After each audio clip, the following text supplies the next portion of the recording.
Okay, great. Okay. Okay. Good evening and welcome to another conversation on Safe Space. I would like for you to always keep in mind that Safe Space is a conversational panel that is intended to be free of judgment, free of harassment, and free of emotional harm. We ask that you keep an open mind and be receptive to different perspectives. Thank you, everyone, for joining us. I'm Sharice Munoz, and I am the creator and host of Safe Space. And today, our guest is Marla Garstka. She is the director of children's programs at the Chicago Lighthouse. Marla, would you please go ahead and introduce us and share with us some of your responsibilities? Sure. As the director of children's programs, and I am the director of children's programs North. And what that means is that my office, my location is in Glenview, Illinois. We do have a location, which is our main hub, our main office that has been on Roosevelt Road for over 115 years. So we have a location in Chicago, 1850 West Roosevelt, in the medical district behind University of Illinois Hospital. That's our hub. That's our mothership. And then there's another location, like I just mentioned, in Glenview. And at Glenview, so I'll talk a little bit pre-pandemic. So my role, I have like 3 different roles, and one is the director of early intervention, which we serve families and children who are visually impaired and blind from birth to 3 years of age. Then another role I have is to oversee, and I participate quite a bit in our children's enrichment programs. And we had a music program, we had a social group for our kiddos, and these are graduates of our early intervention programs, families that have heard about us from other areas. And then we have a parent group. So our parent group, thankfully, since the pandemic, we used to meet in Glenview. Parents used to come for an hour and a half. It's moderated by our psychologist, who is employed and staffed at the Lighthouse, and would meet with parents. And we would have a group of kiddos downstairs, siblings and the kids. So, and I used to be downstairs. That's where I belonged. And that was fun. And we used to meet monthly. And then when the pandemic hit, we shifted to virtual. So we haven't missed a beat with our parent group. We meet every month. And with Dr. Smith, who moderates, and I'm in the meetings.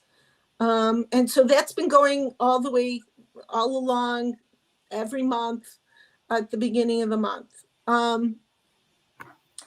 And recently, in the last few months, we've been partnering with American Printing House, which is an organization, Louisville, Kentucky, and they have a nonprofit organization, and we've been partnering with them with our parent group to kind of not only meet the needs of the families in Illinois, but now we're meeting the needs of families in all different states and bringing them together. Parent to parent, is sometimes I can understand, and I try to be in their shoes sometimes and help them and support them. But parent to parent is just, that is the best, I think, for anybody. Now, with that parent, now is this a support group, or Yes. is this okay? So whatever issues, because are the percentage of your parents, are they also visually impaired, or is this a totally different experience for them? Actually, it's I have had a few parents who themselves were visually impaired, but it's more so, the focus has been for parents of children Okay. of any age. Okay. We have parents with, oh my goodness, sorry. You're fine. You're fine. Watching myself is not easy. So it's usually parents that are raising children who are blind and visually impaired who come to the group, and kind of it's open-ended. Okay. And any topics they want to bring up, we try to support them with bringing in guest speakers sometimes, but it's pretty open to anybody that joins us. Oh, okay. Wow. That had no idea we had such great support here in the city. Wow. That this is all new. Now, one question I would like to go back. I want to go back to the basics, Marla. Now, here in Illinois, if you're able to answer this, what is considered blind or legally blind? Okay. So there is definitions of legally blind, low vision, visually impaired. So you probably can see, if I move correctly, right behind me is my vintage eye chart. And the big E on that chart with the best correction. So glasses, sometimes a binocular that they put on, with the best correction in the best eye. So you might have some eyes that are working differently, is considered legally blind. I guess I should say at 20 feet. So the definition is best correction at 20 feet. Okay, what line can you see? And if the best you can get is that big E, you're considered by definition legally blind. I probably could pull up it better, but in functionality, that's what that means. When you go to the eye doctor, you're sitting at about 10 feet and they're examining you to look at that chart. And they're trying to get you with glasses to get you to the lowest line on the chart. Now, 20/20 is typical. I hate using this word, typical normal acuity. So just 20/20, which is a pretty low line. So low vision, so people with glasses and some devices, if they can get a few lines down from the 2200, but they meet like what they call 20/70, 20/80, that's low vision. So you still need some help. You still can't get down to that 20/20 with all the devices in the world. That's the best you can get. Your low vision. And visually impaired is something has occurred in your ocular system, something to your retina, something to your cornea, something to your optic nerves, which would define you as visually impaired. Okay. Wow. Okay. That, and I've been thinking about the 20/20. So that means 20 feet away. Right. Go ahead. Got it. Okay. Okay. So what I can see at 20 feet, somebody else might, what I see at 20 feet, somebody at 20/20, no, wait. What I can see at 200 feet, somebody who's legally blind can only be 20 feet. Okay. Right? Okay. I think I got that right. I might be confusing myself, but that's. But we're getting it. We're getting it. Okay. Ask your local optometrist. They'd be happy to share that with you. Yes. Okay. So now that gives us an idea of the different not different perspectives, but the different levels of visually impaired, blind, and the legally blind, the correct terms to use for individuals who are visually impaired. Wow. There's sometimes, I'm sorry to interrupt. No, go ahead. Sometimes when we use those terms legally blind, people think there's nothing. Okay. And in my world, if you can see that big E, there's a lot of vision. But so legally blind does not mean you have no vision at all. Okay. The law has set standards on how much vision Right. is that you have in order to be eligible for, I guess, certain Services. Okay. Yeah. Oh, okay. Thank you. Now, what led you to working with the Lighthouse, working with visually impaired individuals? So it's kind of a long story, but it's so when I was in seventh grade, I lived very close to a park district on Foster and California. Okay. And a friend of mine said, Marla, let's go to the park district. They have a camp and you would be a buddy. And it was for children who were visually impaired or blind.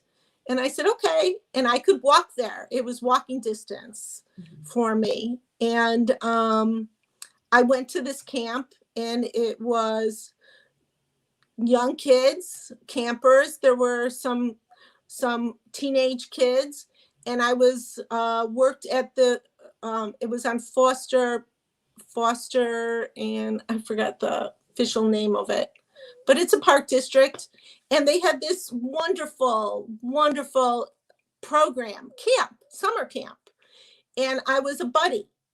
And so what I did, I hung with one of the campers, and when we went to the pool, or we went to the park, or we did numerous things, it was a long time ago. And I fell in love. I fell in love with the people. I fell in love with the kids. I was like, they inspired me. I'm like, wow, they don't have vision, and they're playing baseball and swimming and doing all these things. And I was in seventh grade, and I did it again in eighth grade. And I said, this is what I want to do. Oh, wow. And so there were a few universities. There are still a few universities, Northern Illinois University in DeKalb, and Illinois State University, that you can become a teacher of the visually impaired. Okay. So, and then there's Michigan. There's some other schools out of Illinois, but I went to Northern Illinois University, and it was a 4-year program. And I'm a TVI. If any of your guests know anyone, a teacher of the visually impaired. Okay. And when I was in school, they talked about the Lighthouse all the time. And I had never been there, but I heard about it and everything that they were doing. And they talked about, that they worked with kids and they worked with seniors. So it's kind of like cradle to grave agency, nonprofit organization, which there really is none around that cover from birth all the way through seniors.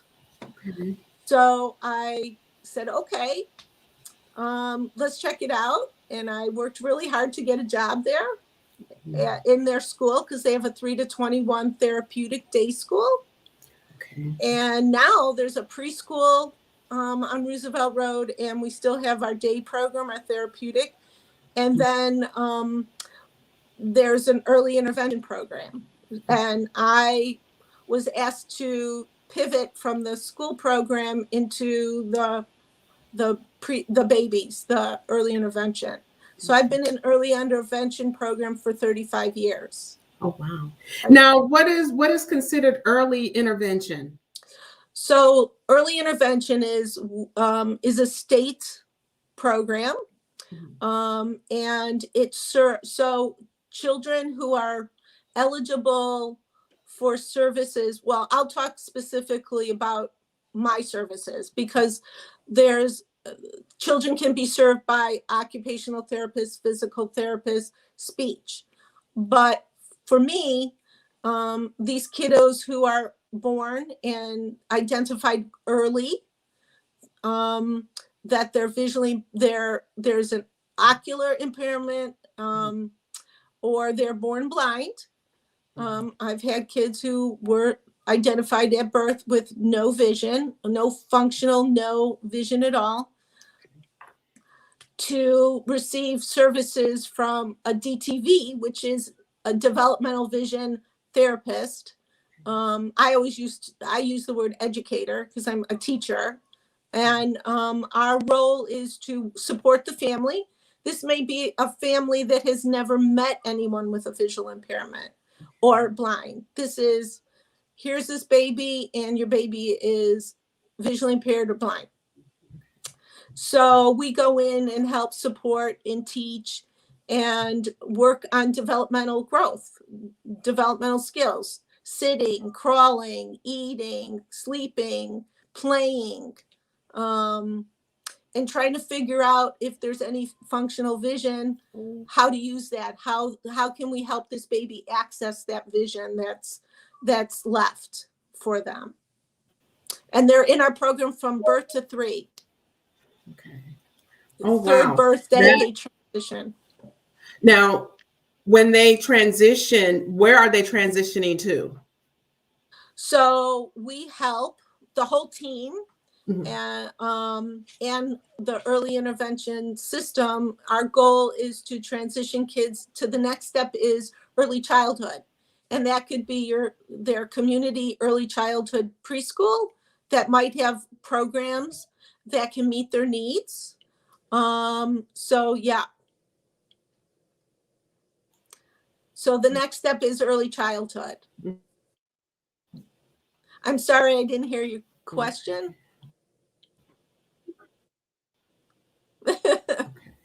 Now, during that time, can you hear me? Yes.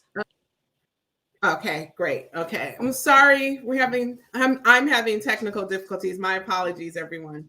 Now, during that time, Marla, at the Lighthouse, are the students taught how to read Braille, or is that a different service? How does that work? No. So Braille is not a language, it's a coding code. And the reason Braille, I know one of the things that you and I talked about when we first chatted was that it's Braille Literacy Month. And the reason it's Braille Literacy Month is because of Louis Braille. Braille is named after him, the founder. It's his birthday, January 4th. So that's why we're in Braille Literacy Month. But so Braille, we've learned over the years that teaching Braille, and we really don't know in the birth to 3 years if Braille is going to be that media for that child. If they're low vision, especially if it's a child who doesn't have any vision, we pretty much know. But we don't really predetermine how the child's going to learn printed information. So, but we've learned, and through research and in my experience, Braille should be exposed to any child. We have, and I have show and tell. I can show you. Oh, I would love that. You like show and tell? I work with babies, so I act like, I love show and tell. Yes. Okay. I'm a teacher. So, anything visual, students love it. Hands-on. Oh my gosh. So I have a couple books, and we know the research, as educators, is the earlier the better. We know to read to babies and kids young as possible. So we believe, even with our kiddos that may be Braille readers, that we want to expose them as early as possible. So here's a book, 6 Little Dots. And hopefully you can see this. Yes. So Braille, I am not technically savvy. So Braille is made up of these, oh boy, I should have practiced this, 6 little dots. So the combination of these 6 spots make a letter, make a punctuation, make numbers, make words. So that's kind of I'm really making it as simple as possible, the base of Braille. So here's some beautiful books that have been created for kids. And what I do is I will bring them in to my kiddos that I really don't want to predetermine if Braille is going to be their main media way of learning. As a teacher of the visually impaired, my job is to go, how is this baby or child or young adult or school-age child going to access print, access what their peers are going to get, what they're getting. So we always want to learn. Sometimes Braille is it, sometimes large print, sometimes a combination of books on tape, all kinds of ways. But this is definitely one book with the Braille system in it. Oh my goodness.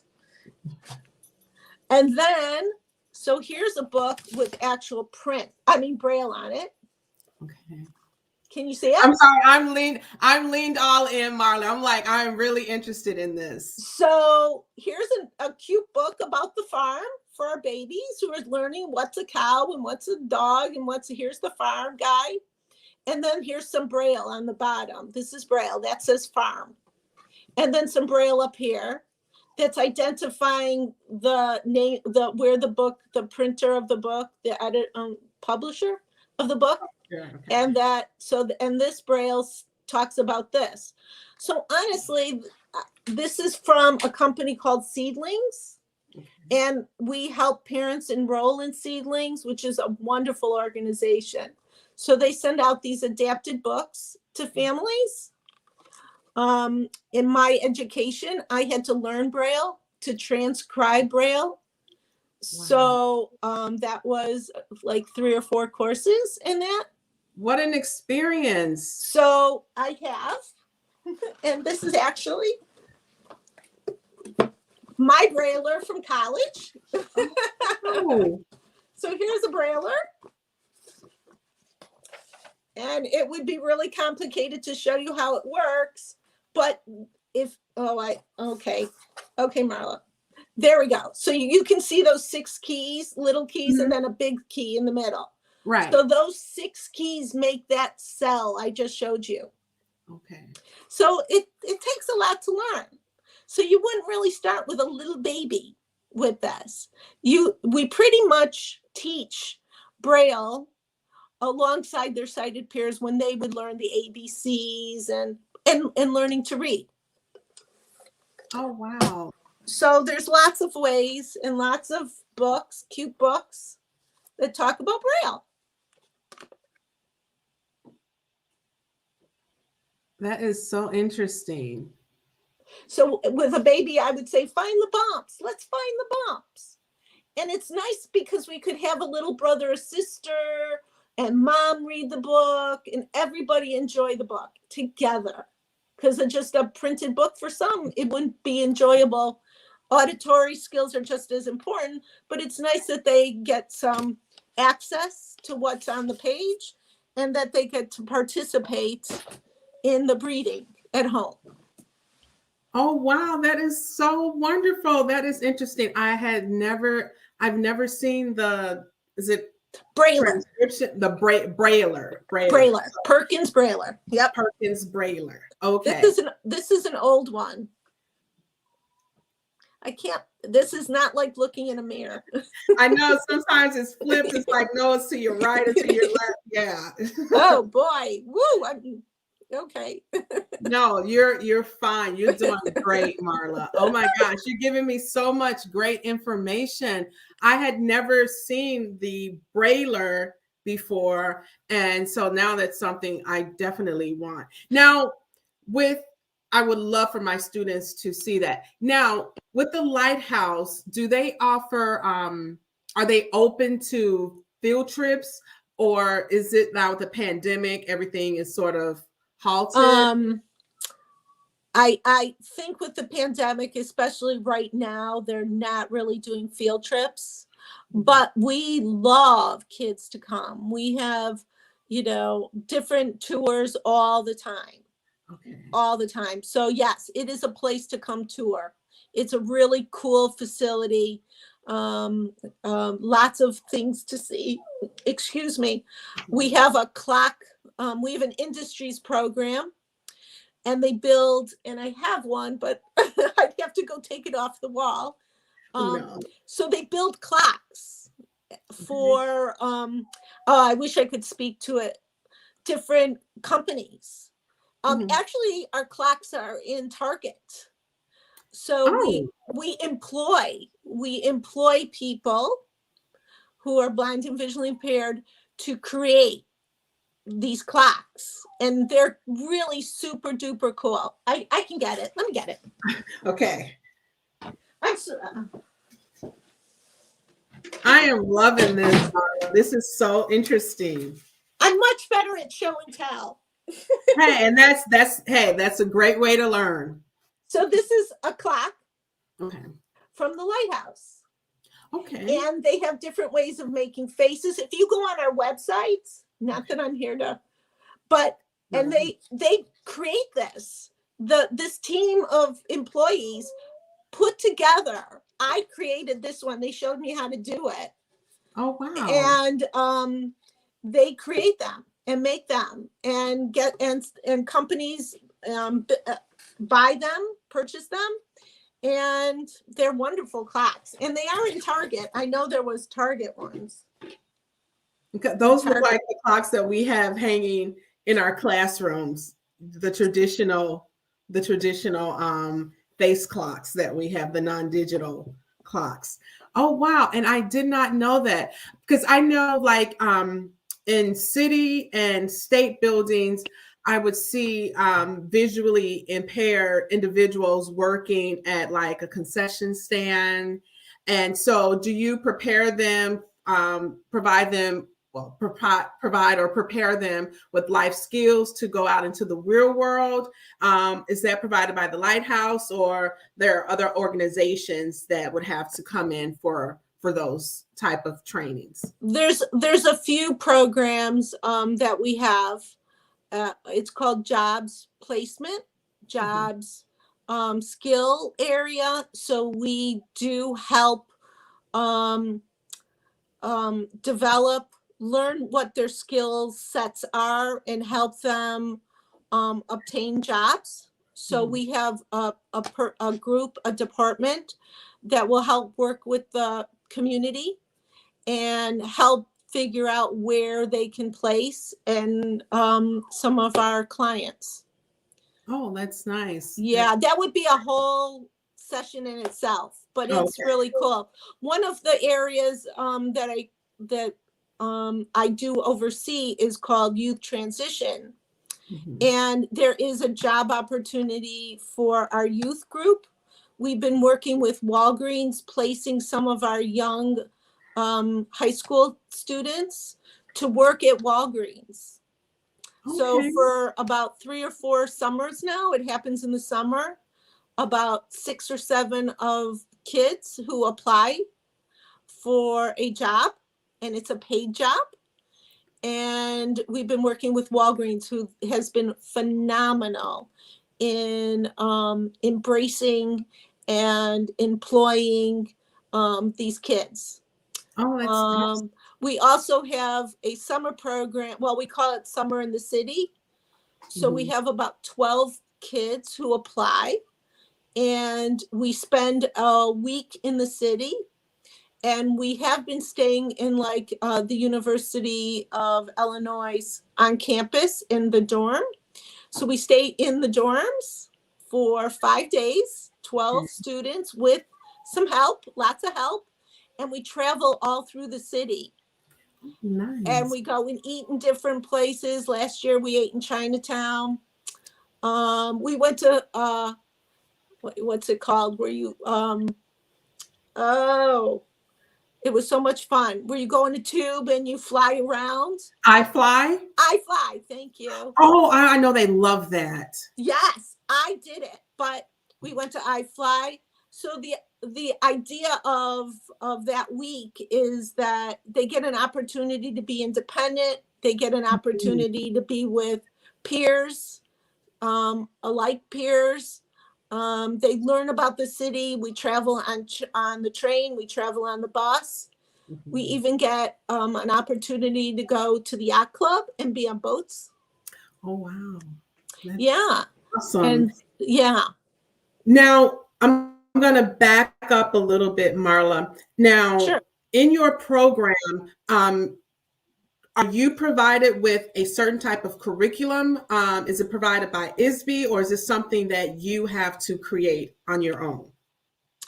For which program? For the children's the MTSS program, the intervention program. Oh, we don't have a specific curriculum. We do follow philosophies, natural environment. So we're in the home, and we have an IFSP, which is similar to an IEP, but it's individualized family service plan. Oh, okay. So it's really a very much of a team program, and it's driven a lot by parents on what the parents want to see their children, their young children develop, how to develop, what do they want to work on, what is their concerns. So we follow this plan of goals and strategies. We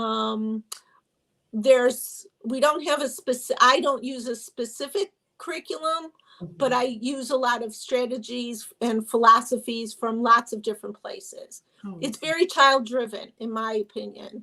Oh, nice. And we have assessment. We use assessment tool to identify development in all like 5 domains: cognitive, language, self-help, gross motor. So not a real specific curriculum. Our school programs, of course, do. Now, do you ever have students that transition into the regular Chicago public school system, or do they specifically stay at the Lighthouse for their educational services? That's a good question. Because I'm not in that program all the time, I believe because actually the kids come from their community program, or CPS transitions them to our program because it's a therapeutic day program. Okay. So it's a 3 to 22 program. I want to say that some of the kids have transitioned back into their school districts, but don't hold me on that one. Oh, no. It's just, okay. I'm just inquiring. No, this is not. If anyone needs the exact information, please feel free to go to the Chicago Lighthouse website and get your information. We're teachers. We have to do our research. Yep. Yes. There's a principal at the school who would be happy to share that information and give you real factual information. I'm doing a little guessing here. You're doing great, Marla. Now, what is the name of the tool that blind, limited visual impaired individuals use to walk? The cane. The cane. So it's just called a cane. There's no like technical term for it. I know they sometimes use the word white cane. Okay. But it's a cane. It's not a stick. Okay. And it's a cane. And there's very, very specific training that goes along with that. There's actually a specialist. It's called an orientation mobility specialist, who are training, who are able to teach our kids to safely travel independently.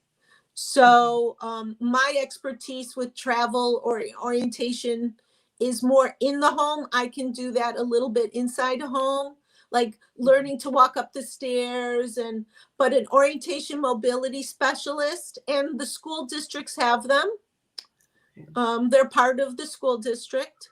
Wow. And they're the ones who guide and lead a child to be an independent, safe traveler. Okay.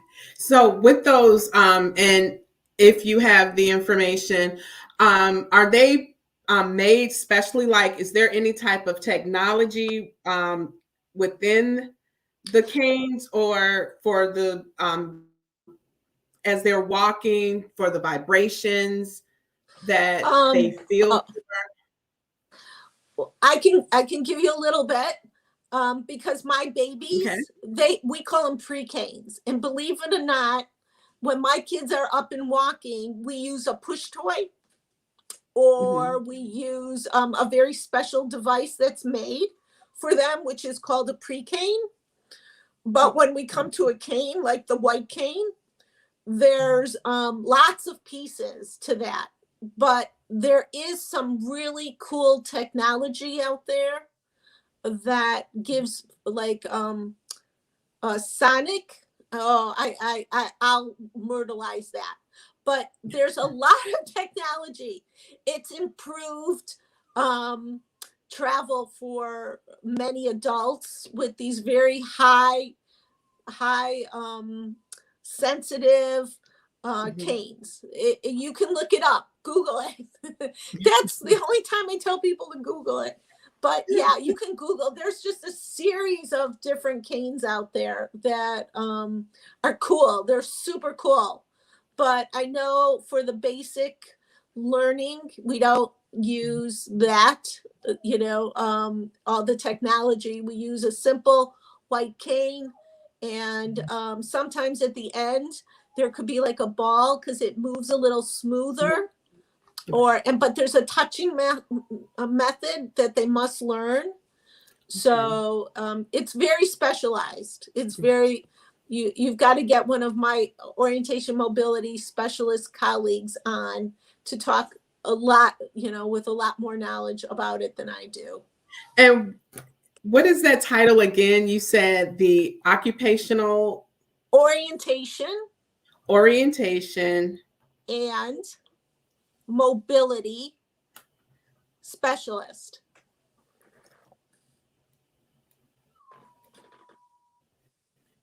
Orientation and mobility specialist. Why Okay, is this wow. driving? That This one piece of hair is just driving me crazy. we got it there. Okay. Did I get it? Okay. You yeah, you're fine. Oh wow. Marla, this has been really interesting. I did not know. I'm going to have to get more information because this is something that my fifth graders would love to learn, especially seeing the braille machine. What is the name of the braille machine? Because I don't want to give the Brailer. wrong A term. brailer. The Brailer. brailer. Okay, the brailer. Okay, the And start brailer, talking. the Uh-huh. cane. Go Start ahead. Go talking ahead. to your students now, because believe it or not, we are in dire need of teachers of visually impaired, dire need Okay. of DTVs. So we're really shorthanded. And those are So professions that we don't hear about, Marla. We, as teachers, we know about our special education teachers. We know about, ELA, math, science, the more gray band levels, but we don't hear about visually impaired or teachers for our hard of hearing, those right. specialists also. Wow, that is really something for our college students to actually think about. That's a Yeah, career high that school. we I don't mean, see. I started young, so high school, and when we're over this pandemic and we can start coming together, come for tours. I have mentored young high school kids who are thinking about it. They have come. I'm in the home, so I drive a lot during the Mhm, day, and they've spent a day with me, going from home to home with permission, of course, from the families, mhm. just to get a feel for it. and see if it's something that they would like, or come to the school and volunteer and work with the kids at the school. But we really need to get the word out and introduce this to our young people, because there's a group of us are getting to that old age, Retirement age. retirement Yeah. age, and I'm very concerned we're not going to have enough teachers and to take care of our kids. Oh, wow. Definitely. That's definitely something that we have to get the information out, promote it more, you know, with the different career fields, and actually address the issue of having more teachers for our visually impaired students. Yeah, didn't think of that. I'm when I talk to you, I'm just thinking about just, getting information on the Chicago Lighthouse. I'm not actually thinking about the actual teachers that are there educating our visually impaired students.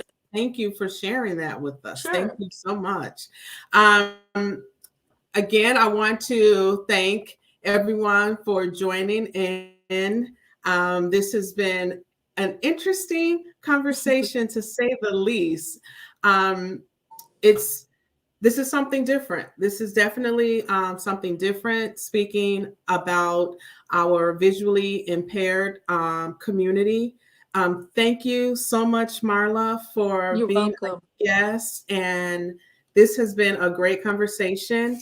And I want to thank everyone who tuned in to hear about a day in the life of visually impaired professions. Thank you so much for joining. And as always, take a moment to shine your light in the dark. Tune in next week for another conversation on Safe Space.